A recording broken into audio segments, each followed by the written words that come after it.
Salut tout le monde, j'espère que vous allez bien. On se retrouve aujourd'hui pour un nouveau vlog. Ça faisait quelques temps que j'avais pas tourné ce genre de vidéo. Je tourne ça juste après l'allocution d'Emmanuel Macron, donc nous sommes repartis minimum jusqu'au 11 mai. Enfin lui il est bien parti pour sortir du confinement le 11 mai dans tous les cas, mais bon on verra bien, on sait pas quelle sera la situation en ce moment là, mais ce serait cool parce que mon anniversaire est le 14 mai. Bref, aujourd'hui je voulais essayer de faire une animation, ce que je n'ai jamais fait, un petit gif, enfin, je sais pas si c'est exporté sous forme de gif mais bref. J'aimerais bien essayer de faire une petite animation avec ma tablette graphique, alors un truc extrêmement simple parce que je ne sais absolument pas comment ça fonctionne. Donc le but est surtout d'apprendre comment ça fonctionne sur mon logiciel. Je ne suis même pas sûre à 100% que je puisse le faire avec mon logiciel, mais voilà, je vais essayer de regarder tout ça parce que j'aimerais bien les utiliser après si jamais j'y arrive.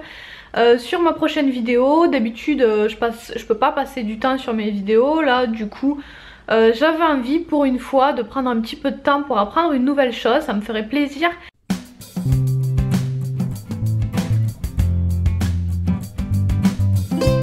Bon et bien ça fait déjà plusieurs heures que je suis sur mon animation.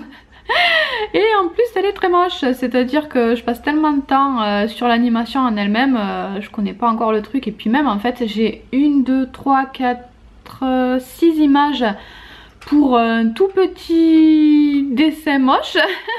Mais du coup ça fait 6 fois plus de travail, il faut colorier les 6 dessins, enfin bref. C'est compliqué, hein. Je crois que je ne ferai pas ça tous les jours, hein, mais je suis contente de connaître en tout cas. Un des trucs que j'ai trouvé extrêmement perturbant et compliqué, c'est de dessiner parmi la tonne de traits qu'il y a. D'un côté c'est extrêmement pratique, hein. Il y a un système de calque qui permet de voir en bleu et en vert les images d'avant et d'après pour pouvoir faire une image intermédiaire dans l'animation. Je sais pas si vous comprenez trop ce que je dis. Mais ce qui fait que sur la même image on a 15 000 traits de différentes couleurs et c'est un petit peu difficile pour les yeux de s'y retrouver, je trouve, surtout au bout d'un moment quand ça fait un petit moment qu'on y est. Donc c'est pratique mais à la fois extrêmement compliqué, je pense que ça demande un petit peu d'entraînement.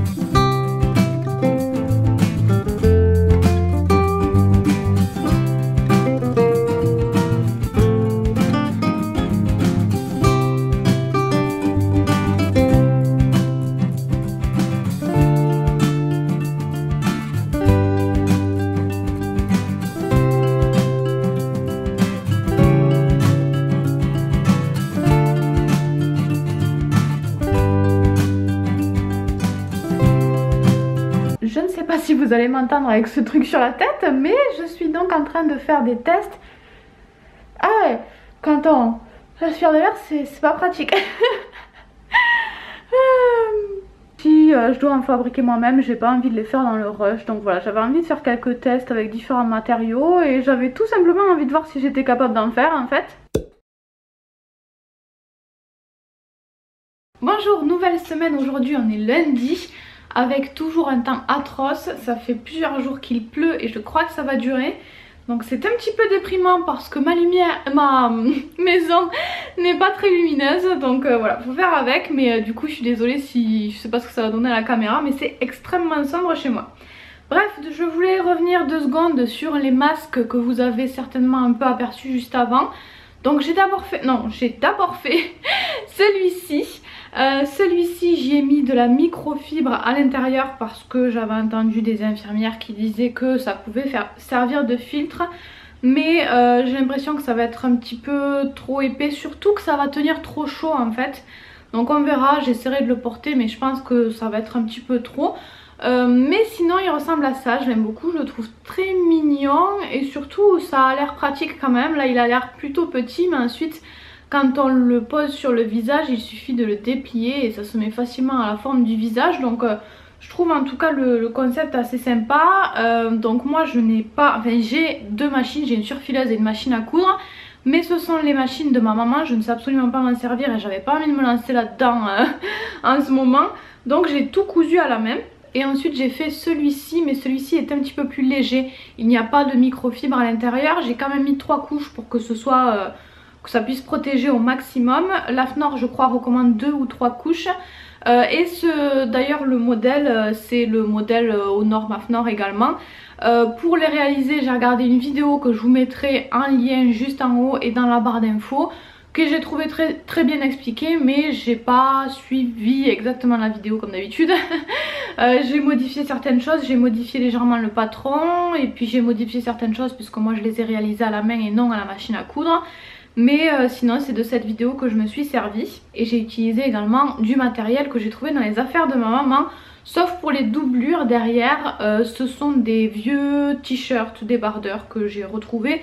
Qu'on allait jeter, qu'on devait jeter parce qu'ils étaient complètement morts. Donc j'ai récupéré voilà, ces tissus là pour faire les doublures. Dans un premier temps, quand je ferai une machine, j'essaierai de les laver. Et ensuite je les porterai peut-être déjà un petit peu à la maison pour voir ce que ça donne, si je les supporte ou pas. Et puis ensuite on verra si à l'occasion j'essaye d'en faire d'autres ou pas, on verra si j'ai le temps, si j'ai l'envie et comment j'ai envie de voir aussi comment la situation évolue, s'il est prévu qu'on nous fournisse un jour des masques ou pas. Enfin bref, on verra bien. Pour l'instant j'en ai déjà fait 2 pour tester. Sinon aujourd'hui, qu'est-ce qui est prévu? Je ne sais plus, je vais chercher mon bullet journal.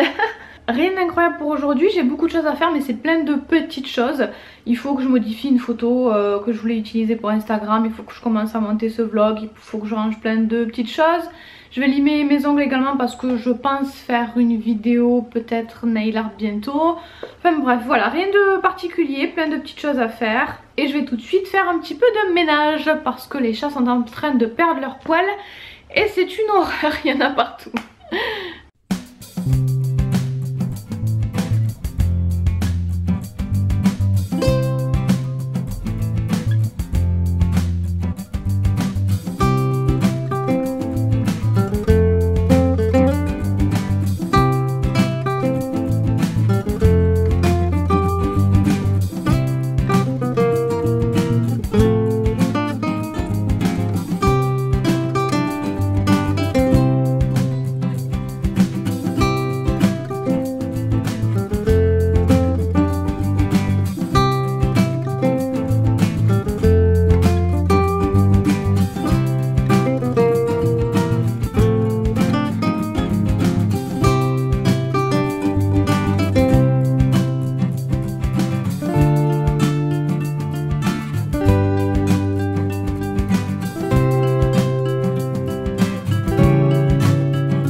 Encore aujourd'hui, je reviens du marché, ça faisait 2 semaines peut-être que j'étais pas sortie, une bonne grosse semaine en tout cas.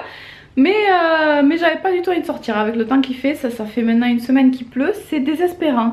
Mais j'ai plein de bons légumes, je suis trop contente. J'ai une salade, des carottes, des asperges, il y a pomelo, citron, kiwi, regardez-moi c'est kiwi quoi. Il a toujours des kiwis énormes.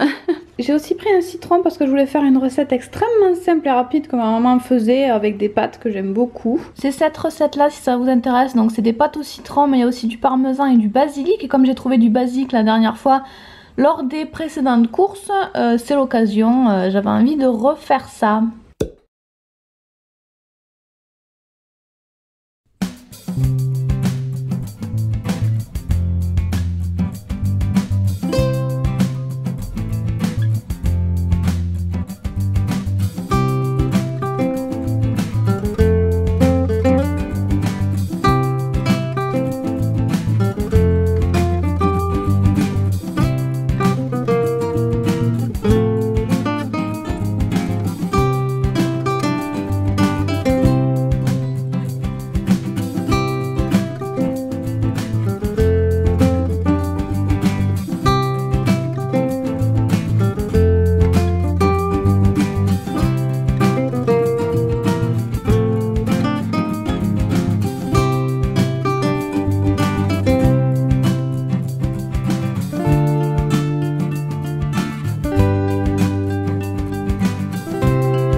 Je sors de la douche et miracle, en arrivant dans la chambre, je vois du soleil enfin. Je sais pas si ça va durer parce qu'il y a quand même des nuages, je pense que ça va être assez mitigé quand même, mais cool d'avoir au moins un petit peu de lumière. Sinon dans le jardin quand même il y a plein de champignons. Ça fait tellement longtemps qu'il pleut que tous les champignons sont ressortis. Bref, sinon il faut que je termine mon bullet journal aujourd'hui.